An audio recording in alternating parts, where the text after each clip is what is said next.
There's a stretch of road on the outskirts of Black Hollow that everyone in town knows to avoid after dark. It's called Whispering Woods Road, named for the dense, twisted forest that surrounds it. Rumors have circulated for decades.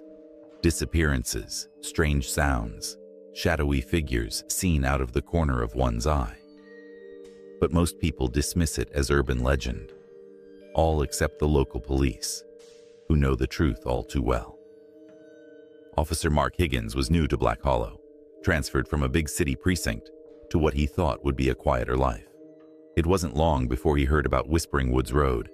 His colleagues shared stories over coffee and donuts, recounting eerie tales of lost hikers and ghostly sightings. Mark laughed it off, considering it nothing more than small-town superstition. But that changed one rainy autumn night. It was just past midnight when the call came in. An accident on Whispering Woods Road. A car overturned, the driver missing. Dispatch was vague, static crackling through the radio. But Mark got enough to know he was needed. He grabbed his keys and headed out, rain pelting his windshield as he drove towards the woods. The road was narrow and winding, barely visible under the thick canopy of trees. Mark's headlights struggled to cut through the darkness, the rain making everything slick and shiny. He felt a chill run down his spine as he spotted the flickering hazard lights of the wrecked car. It lay on its side, crumpled against a tree. He pulled over, turning on his flashlight as he stepped out into the storm. "Hello?" he called out, his voice swallowed by the rain and the howling wind. There was no answer. He approached the car, peering inside.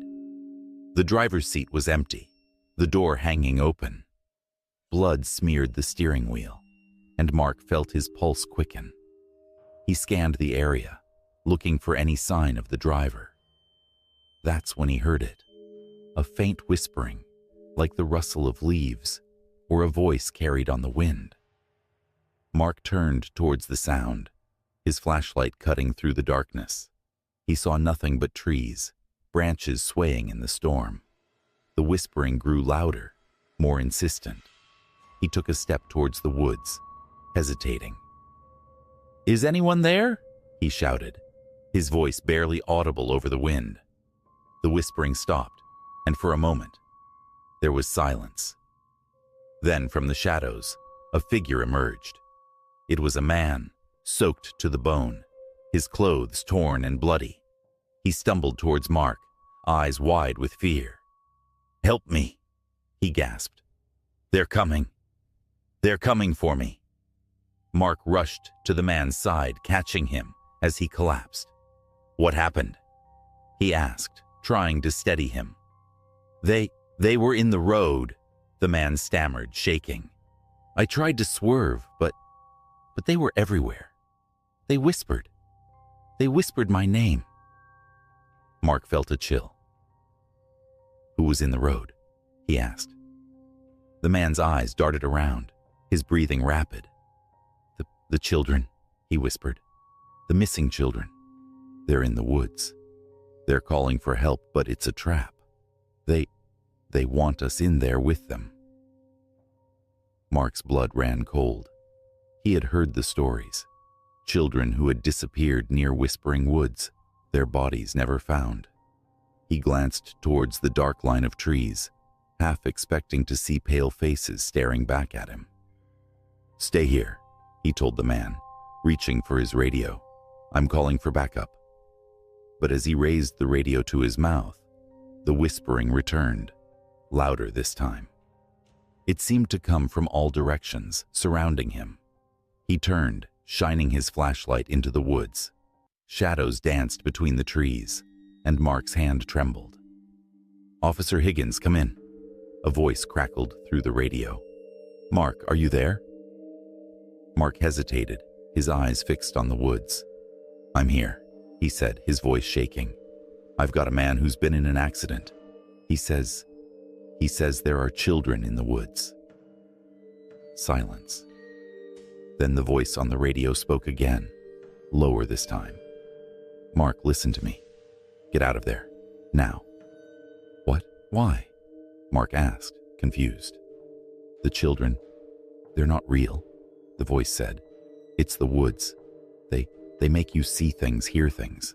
They lure you in. No one who goes in there comes back. Mark's heart pounded. He looked at the man beside him, still muttering about the children. The whispering grew louder, and he thought he saw movement in the trees. We have to go, Mark said, grabbing the man's arm. Now. But the man pulled away, shaking his head. No, he cried. I have to save them. I have to save the children. Before Mark could stop him, the man broke free, running towards the woods. Mark shouted after him, but the whispering drowned out his voice. He watched, helpless, as the man disappeared into the darkness, swallowed by the trees. Mark stood frozen, fear gripping him. The whispering was all around him now, a chorus of voices calling his name, urging him to follow. He took a step back, then another, his heart racing. He turned and ran to his car, throwing himself inside and locking the doors. He fumbled with the keys, his hands shaking, and started the engine. As he drove away, he glanced in the rearview mirror.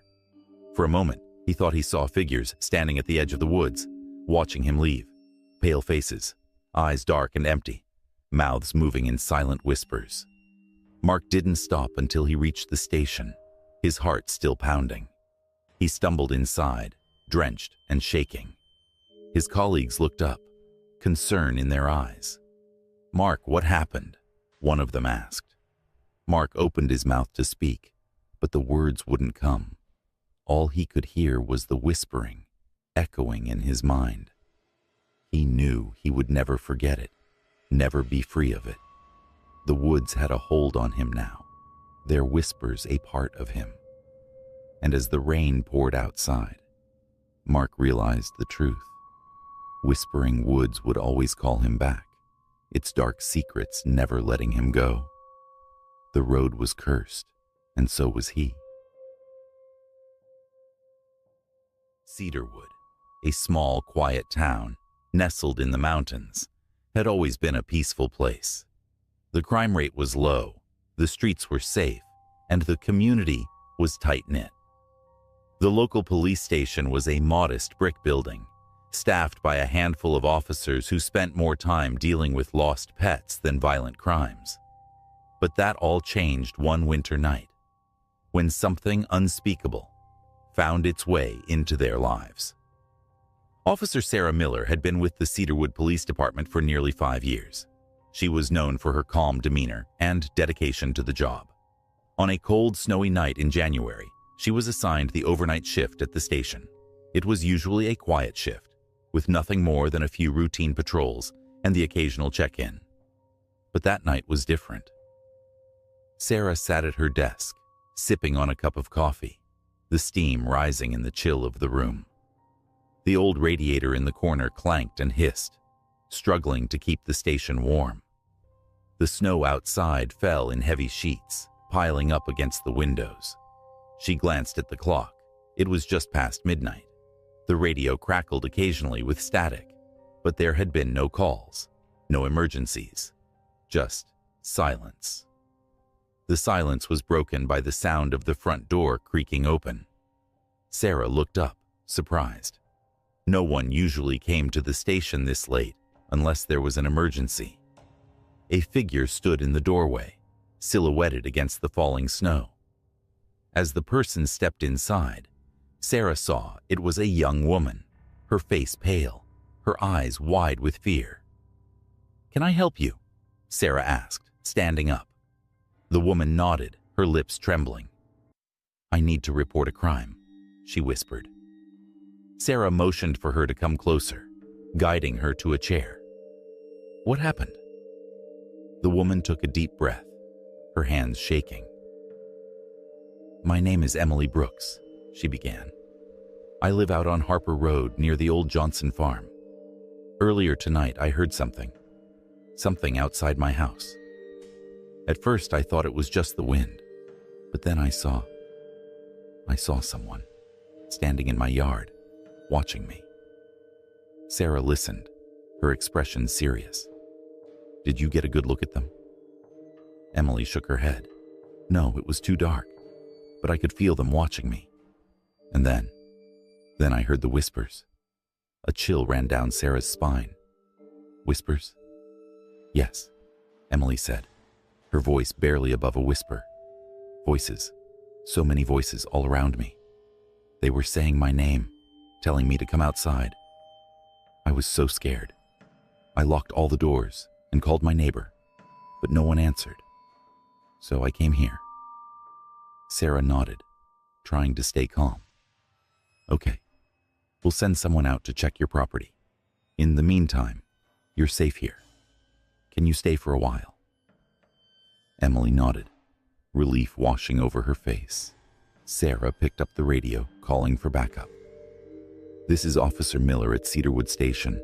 I need a unit to check out a possible intruder at 342 Harper Road. Be advised, the suspect may still be on the premises. Over. A voice crackled back. Copy that, Officer Miller. Unit 3 en route. Over. Sarah turned back to Emily, offering a reassuring smile. We'll figure this out. Can I get you anything? Coffee, maybe? Emily shook her head. No, thank you. I just want to feel safe. Sarah nodded and walked over to the window, peering out into the night. The snow was falling harder now, the wind howling through the trees. The station felt colder than usual, the shadows longer. She tried to shake off the unease creeping into her thoughts. The minutes passed slowly. Sarah checked her watch, wondering what was taking Unit 3 so long. She picked up the radio again. Unit 3, what's your status? Over. There was no response, just static. Unit 3, do you copy? Over, Sarah repeated, her voice more urgent. Still nothing. She looked at Emily, who was staring at the floor, her eyes distant. Stay here, Sarah said, grabbing her coat. I'm going to check outside. As Sarah stepped into the cold, she felt a strange sensation, as if she were being watched. The snow crunched under her boots as she walked around the station, scanning the darkness. The wind carried a faint sound, almost like whispering. She turned quickly, shining her flashlight into the shadows, but saw nothing. Hello? She called out, her breath visible in the frigid air. No answer. She moved to the back of the building, where the patrol cars were parked. Her heart skipped a beat when she saw Unit 3's car. Its lights off, the doors open. Officer Barnes? She called, her voice echoing in the silence. She approached the car, shining her light inside. It was empty, the radio hissing with static. A sense of dread filled her. Something was wrong, very wrong.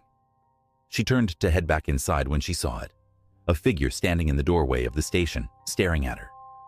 For a moment, she thought it was Emily, but then she realized the figure was too tall, its shape wrong. The figure stepped back into the shadows, disappearing from view. Hey, Sarah shouted, running towards the door. She burst into the station, her hand on her gun. Emily? The front room was empty, the chair where Emily had sat now vacant. Sarah's eyes darted around, searching for any sign of the intruder. The whispering started again, soft at first, then growing louder, filling the air with hissing voices. Sarah's heart pounded in her chest. She followed the sound down the hallway, her flashlight cutting through the darkness. The station felt different, the walls closing in, the air thick with something unseen. The whispers grew louder, almost chanting now. She reached the holding cells at the back of the station, her flashlight revealing empty, cold metal bars. The door to the last cell was ajar.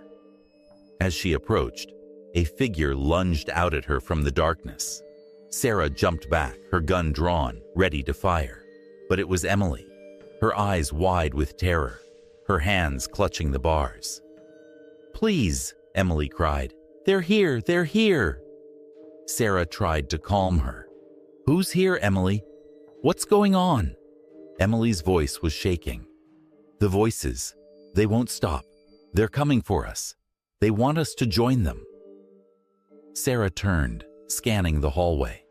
The whispers were all around, echoing off the walls.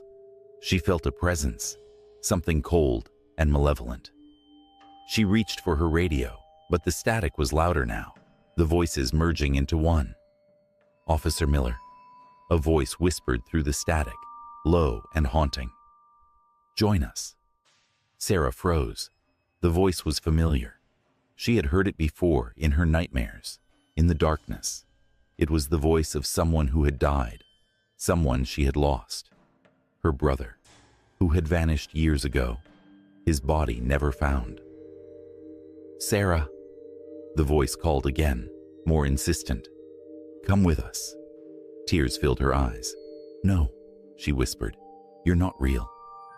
But the voice laughed, echoing in the darkness. "We are real.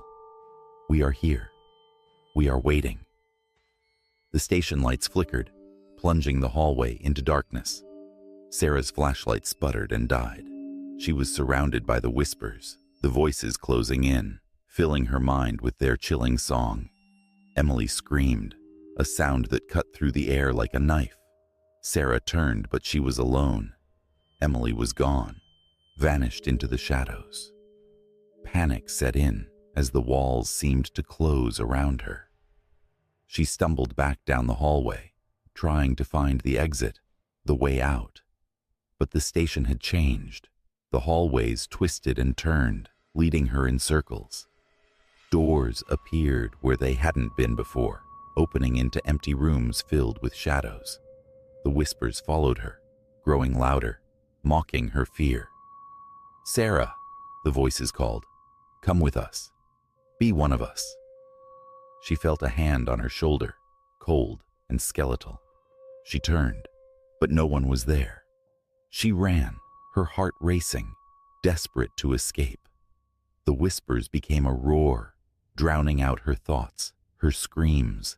She burst through a door and found herself back in the front room, the snow still falling outside. The station was empty, silent. She staggered to her desk, grabbing the phone, trying to call for help. But the line was dead, the dial tone replaced by the whispers. "Please," she cried, "someone help me." The front door creaked open, a gust of wind blowing snow into the room. Sarah turned, her eyes wide with fear. The figure stood in the doorway again, its face hidden in shadow. "Sarah," it whispered, stepping inside. "It's time to join us." She backed away, her hand on her gun, but it was too late. The whispers filled her mind, erasing her thoughts, her will. The figure moved closer, its face becoming clear. It was her brother, his eyes empty, his mouth twisted into a smile. "Welcome home," he said. Sarah's scream echoed through the empty station, fading into the night as the door swung shut. The snow continued to fall, covering cedarwood in a silent white blanket. The whispers died away, leaving nothing but the wind and the darkness. Cedarwood would wake the next morning to find the police station empty, its officers gone, vanished without a trace. The town would mourn, searching for answers that would never come, and the whispers would wait, silent and patient, for their next victim. The Pine Hill Police Station stood at the edge of the town, a modest red brick building with a few aging patrol cars parked outside. Officer Jake Turner had worked there for 10 years, and tonight he was on the midnight shift, the graveyard shift as they called it. The town of Pine Hill was quiet, surrounded by dense woods, and most nights, nothing much happened. That's what Jake liked about it. No drama, no surprises. But that was before the phone call that changed everything. It was a cold October night, the kind of night where the chills seemed to seep into your bones, no matter how many layers you wore. Jake sat behind his desk, flipping through a magazine, the hum of the fluorescent lights above providing the only sound. He glanced at the clock. Midnight had come and gone. 2 more hours, and he'd be done. 2 more hours, and he could go home, have a beer, and get some sleep. The phone rang, shattering the silence. Jake picked it up, half expecting it to be a prank or some drunk needing a ride. "Pine Hill Police Department," he answered. There was a pause, and then a woman's voice, low and trembling. "You have to help me," she whispered. "Please."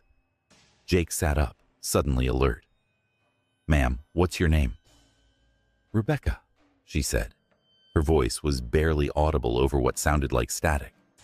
"Rebecca Harlow. I'm at the old Ellis house. You need to come. He's here. He's trying to get in." Jake frowned.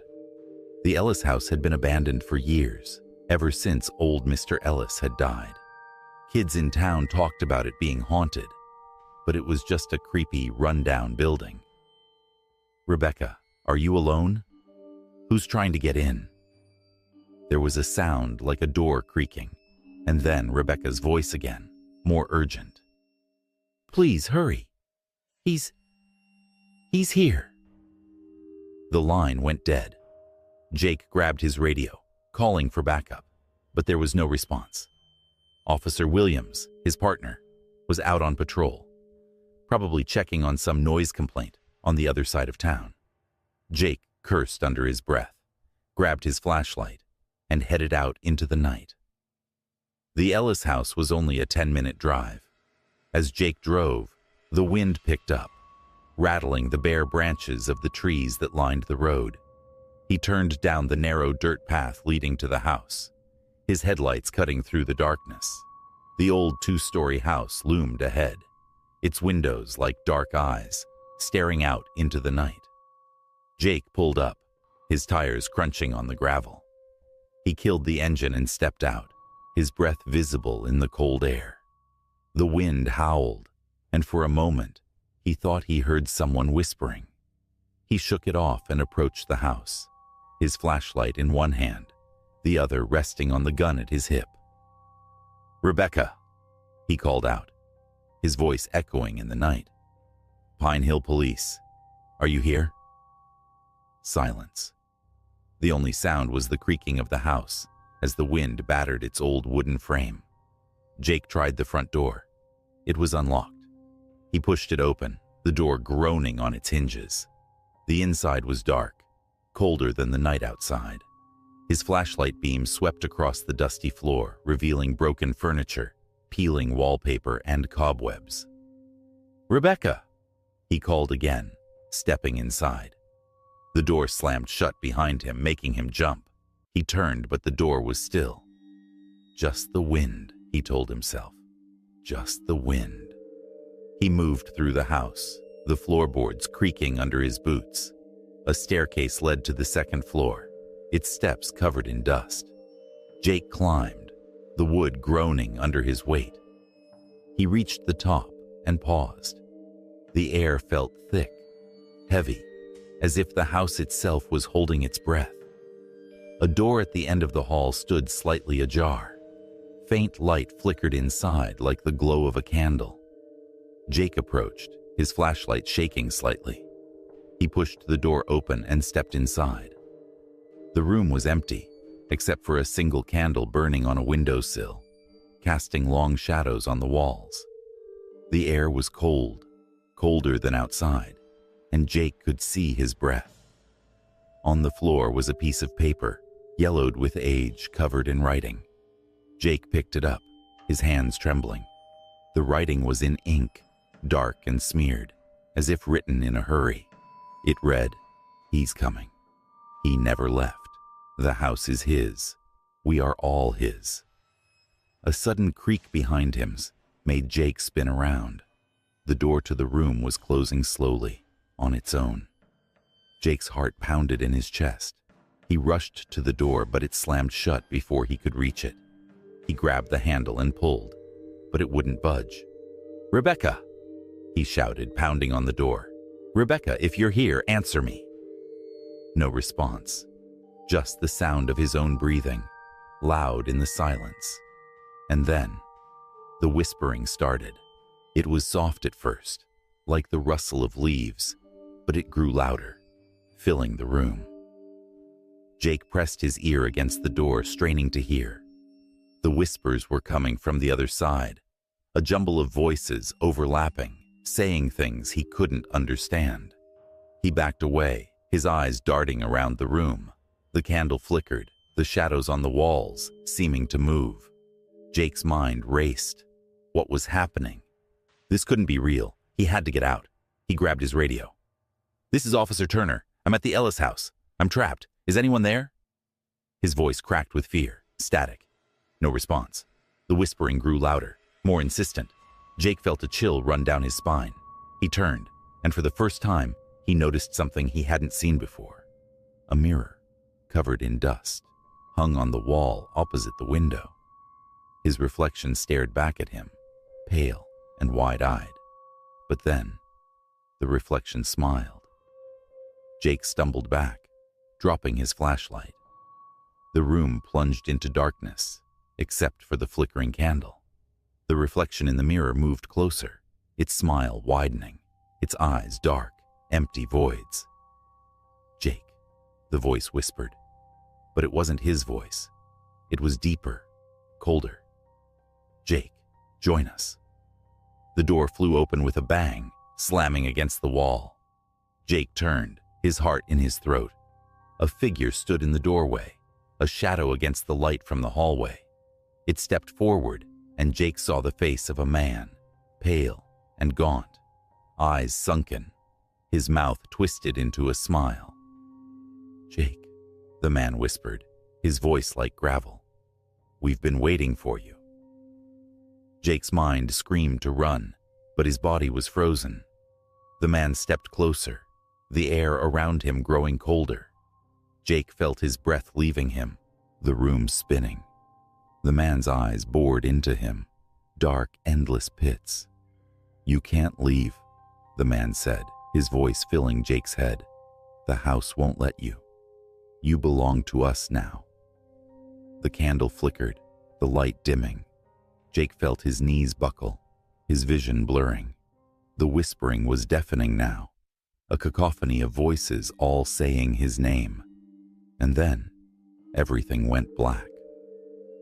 When Officer Williams arrived at the Ellis house the next morning, he found Jake's patrol car parked outside, its engine cold. He called out but received no response. The front door was open, creaking in the breeze. Inside, the house was empty, silent, except for the faint creaking of the floorboards. Williams called for backup, but there was no sign of Jake or anyone else. Just an empty house and the cold wind blowing through the broken windows. As he turned to leave, something caught his eye. A piece of paper lying on the floor by the staircase.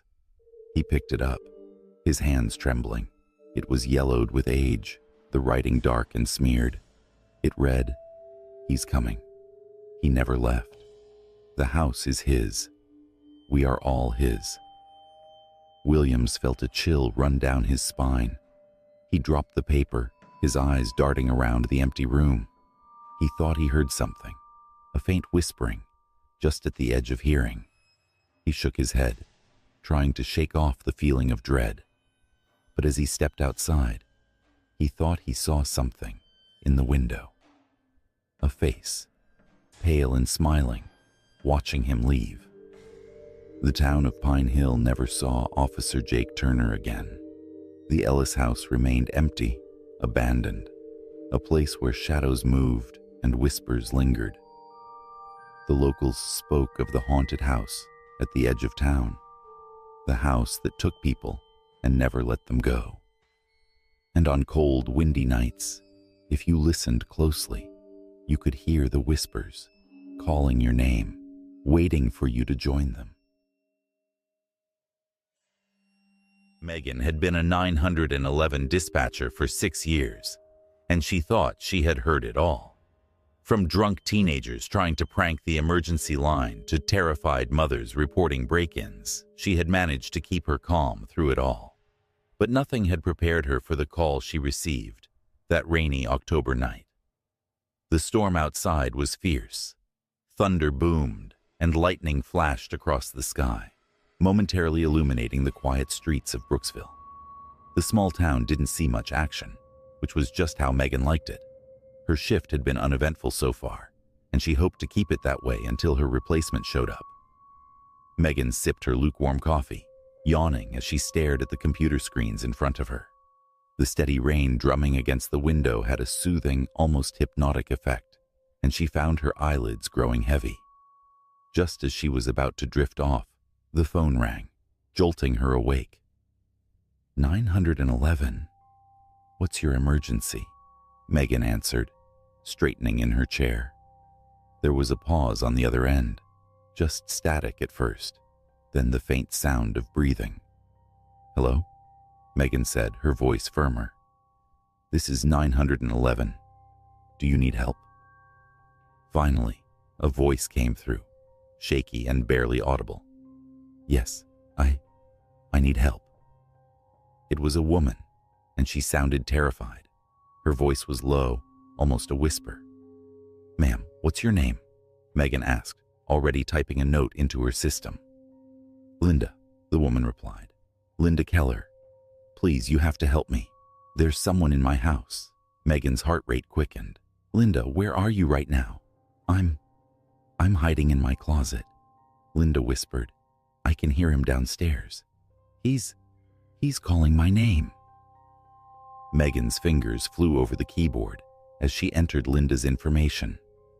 Stay calm, Linda. I'm dispatching officers to your location. Can you stay on the line with me? Yes, but please hurry, Linda pleaded. He's getting closer. I can hear his footsteps. Megan hit the button to alert Officer Daniels, the nearest available unit. Unit 2. We have a possible intruder at 87 Maple Street. Respond immediately. Daniels' voice crackled over the radio. This is Unit 2. I'm en route. Megan turned her attention back to the call. Linda, can you tell me anything about the intruder? Do you know him? No, Linda said, her voice trembling. I've never seen him before. He just showed up. He keeps saying my name over and over. Megan felt a chill run down her spine. Do you have any way to protect yourself? A weapon? No, nothing, Linda replied. Please, just get here. I'm so scared. Megan listened intently, trying to hear any background noise that might give her a clue about the intruder's location. All she could hear was Linda's ragged breathing and the occasional creak of the floorboards. Linda, stay with me, Megan said, her voice calm.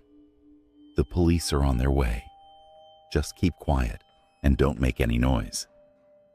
The silence stretched on, broken only by the storm outside. Megan could hear the rain pounding against the roof, the wind howling. Then faintly, she heard it. A man's voice, low and mocking, calling out, Linda, Linda. Megan's blood ran cold. The voice was chilling, filled with a cruel edge. Linda let out a small whimper, barely able to contain her fear. He's right outside the door, Linda whispered. I can see his shadow under the door. Stay quiet, Linda, Megan urged. Help is almost there. Just hold on a little longer. There was a sudden loud noise, the sound of a door being flung open, followed by Linda's scream. The line went dead, replaced by a high-pitched, droning dial tone. Linda? Megan shouted into the phone. Linda! Frantic, she switched to the radio. Unit 2, what's your ETA? Daniels responded, his voice calm. About 2 minutes out. What's going on? I think the intruder is in the house, Megan said, her voice shaking. I just lost contact with the caller. Get there fast. The next 2 minutes felt like an eternity. Megan stared at the clock, willing the time to pass faster. She tried calling Linda back, but the phone just rang and rang. Finally, Daniel's voice crackled over the radio again. This is Unit 2. I'm on scene. Megan let out a breath she didn't know she had been holding. Thank God, "Daniels, be careful. The intruder might still be inside." There was a pause. Then Daniels came back on the line. "Dispatch, the front door is open. I'm going in." Megan listened intently, every muscle in her body tense. She heard Daniels moving through the house, calling out, "Police! Is anyone here?" Silence followed, then a thud and a muffled curse. Megan's heart skipped a beat. "Daniels? What's happening?" There was a long pause before Daniels spoke again, his voice tight. "I've found Linda. She's dead. Looks like she's been stabbed multiple times. There's no sign of the intruder." Megan felt a wave of nausea wash over her. "Oh God," she whispered. "Daniels, get out of there. I'm sending backup." As Megan reached for the radio to call for more units, Daniels' voice came through again, this time lower, almost hesitant. "There's something else. Dispatch, there's something written on the wall, in blood." Megan swallowed, trying to steady her voice. "What does it say?" Daniel's voice was barely a whisper now. "It says, 'You're next, Megan.'" Megan's blood turned to ice. She dropped the phone, her hands trembling. Her mind raced. How could this be happening? How did the intruder know her name? The room felt suddenly too small, too quiet. Megan's eyes darted around, expecting to see a shadow move in the corners. She picked up the phone with a shaky hand and called for all available units to her location. Her own breathing was loud in her ears, each second stretching out into an eternity. She waited, heart pounding, staring at the door, expecting it to fly open at any moment. The rain continued to pour outside, the storm intensifying. Thunder rumbled, shaking the windows. A noise came from the hallway. Megan froze, every muscle in her body tensed. She heard footsteps, slow and deliberate, coming closer. The doorknob turned, and the door creaked open. Megan reached for her desk drawer, pulling out her service revolver, her hands shaking. The door swung wide, and a figure stepped inside. It was Daniels, his face pale, eyes wide with fear. "Daniels," Megan gasped, lowering her gun. "You scared the hell out of me." Daniels shook his head, his voice trembling. "Megan, we need to get out of here. Now." "What's going on?"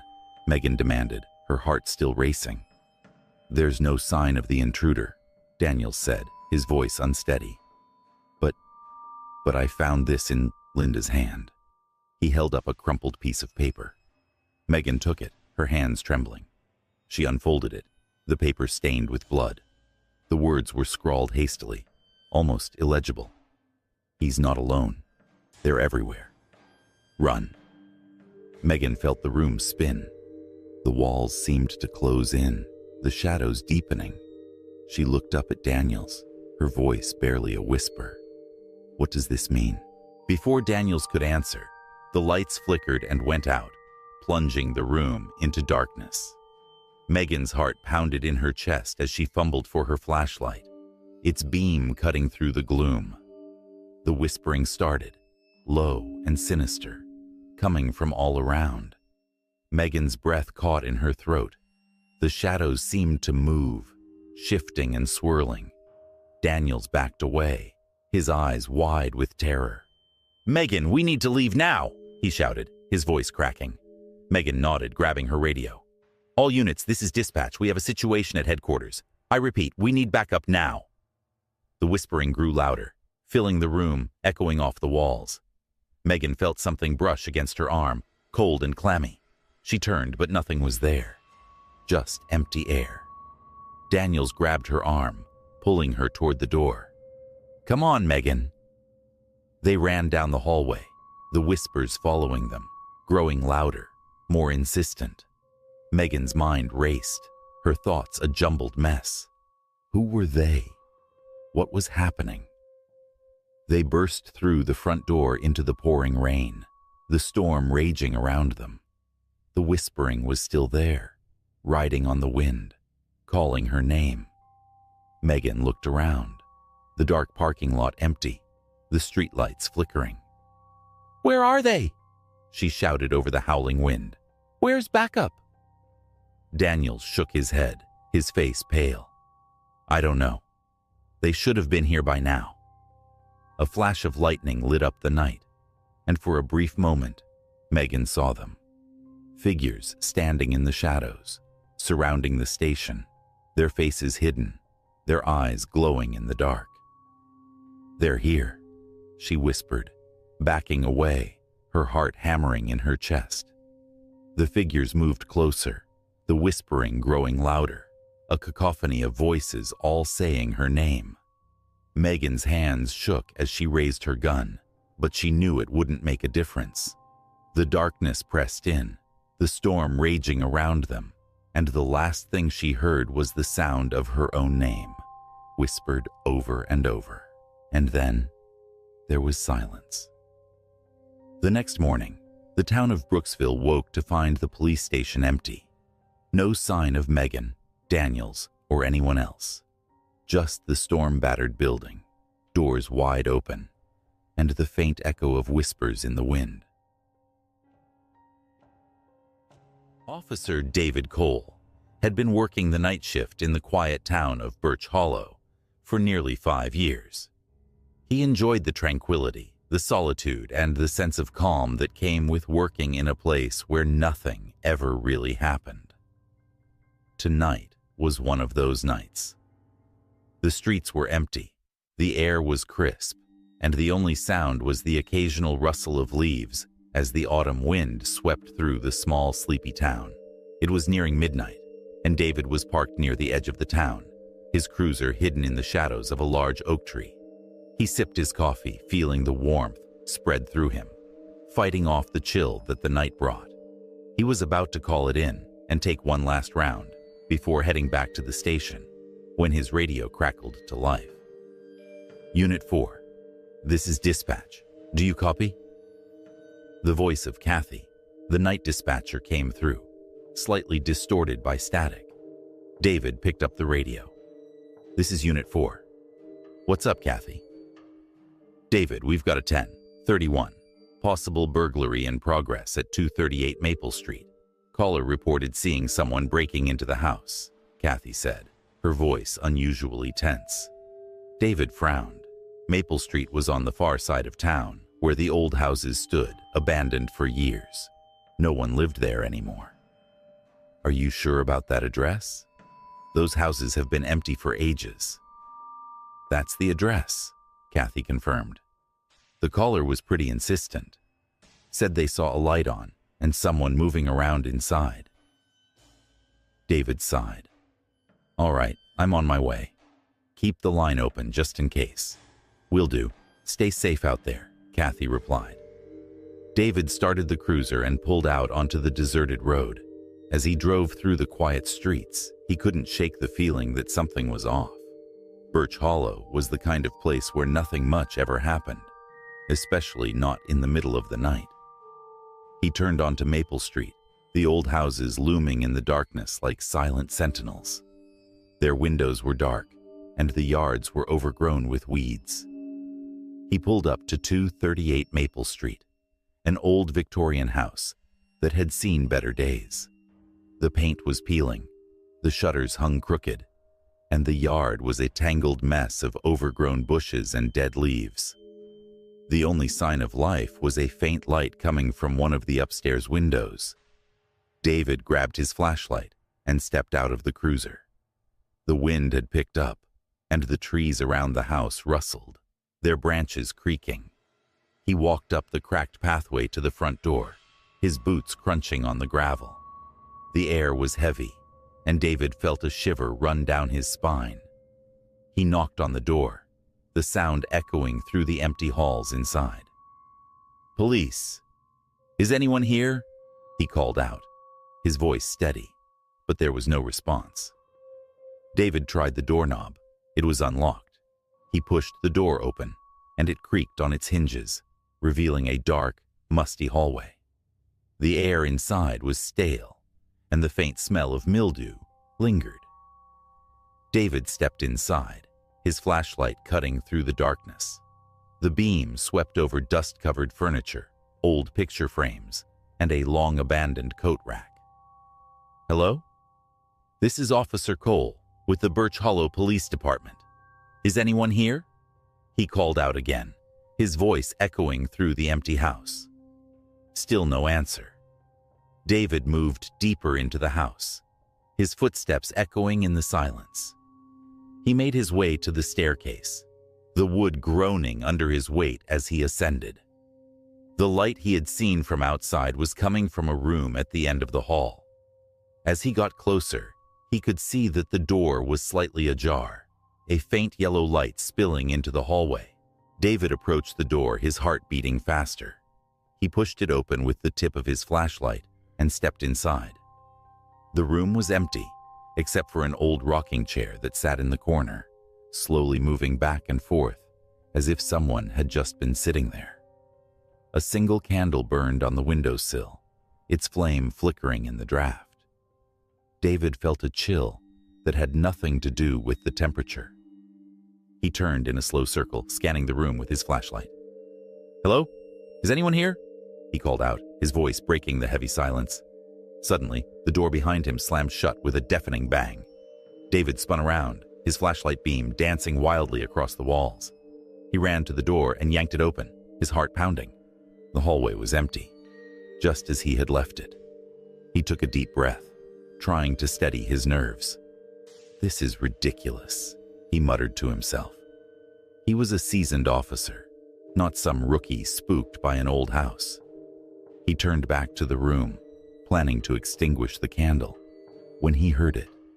A faint whispering, barely audible, like the rustling of leaves in the wind. David froze, listening. The whispering grew louder, more distinct. It was coming from behind him. He turned, his flashlight aimed at the source of the sound. The rocking chair had stopped moving, but in its place stood a figure, shadowy and indistinct, its features obscured by the darkness. David's hand went to his gun, his fingers brushing the handle. "Who are you?" he demanded, his voice steady, but his heart raced. The figure didn't move, didn't speak. The whispering continued, filling the room with a chilling, hollow sound. David felt a cold sweat break out on his forehead. He took a step back, his hand tightening around his gun. "I said, who are you?" he repeated, his voice rising. The figure finally moved, stepping forward into the light. It was a woman, her face pale and gaunt, her eyes dark and empty. Her lips moved, but the whispering seemed to come from all around, echoing off the walls. "Leave," she said, her voice a hollow echo. "Leave now." David's heart was in his throat. He stumbled backward, nearly tripping over his own feet. He turned and ran, bursting through the door and down the hallway. He didn't stop until he was outside, his breath coming in ragged gasps. He fumbled with the radio on his shoulder. "This is Unit 4, he panted. "I need backup at 238 Maple Street. There's—" He stopped, realizing how insane he would sound. "There's someone here. Just get here, now." He ran to his cruiser, locking the doors behind him. He kept his eyes on the house, half expecting the woman to appear in the doorway. Minutes passed, feeling like hours, before he saw the flashing lights of another patrol car. Officer Riley stepped out, looking around with a puzzled expression. "David, what's going on? Are you okay?" Riley asked, approaching the cruiser. David opened the door, his hands still shaking. "There's someone in the house, a woman. She told me to leave." Riley frowned. "A woman?" "David, those houses have been empty for years. No one's lived here since—" He trailed off, his eyes widening as he looked past David toward the house. David turned, following Riley's gaze. The front door was open, and standing in the doorway was the woman, her pale face illuminated by the moonlight. Her eyes were fixed on David, dark and unblinking. Riley took a step back. "David, get in the car," he said quietly. David didn't need to be told twice. He climbed into the cruiser, slamming the door behind him.